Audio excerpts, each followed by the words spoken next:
Hey everybody, what's up and welcome back to today's video guys. And today guys, I'm going to go ahead and be showing you how to import beats into GarageBand. This is a very simple thing to do, so make sure to watch this quick and easy video till the very end, follow my steps correctly so you can make sure this works the same for you and you can do this yourself.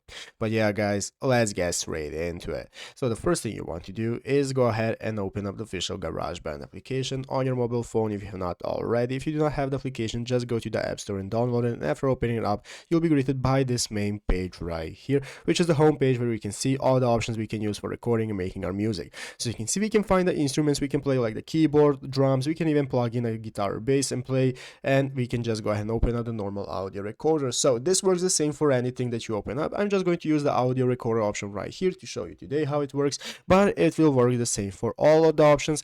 And basically it's going to open up this new menu where we can get started with recording ourselves. So here is a recording menu where we can get started with adding all our effects, filters, and so on. So let's go and see how to import a beat that we already have on our phone. So what you want to do first is go into edit mode right here in the upper left corner. That's going to open up this new track mixing option where we can see all the tracks that we have and recordings. And now this is going to open up a new button that's going to enable us to add our files. So in the upper right corner you want to click on this button that's going to enable you to go ahead and browse the Apple Loops or your files. As you can see under files there is going to appear an option that says browse items from the files app. So click on browse items, and this is now going to open up this new menu where we can find all the mp3 files that we have. So what you want to do is go ahead and select the mp3 beat that you have on your phone, and after opening it up it's going to appear right here in your menu. You can drag on it and drop it right here into the mixing studio and get started with editing it and using it for your music.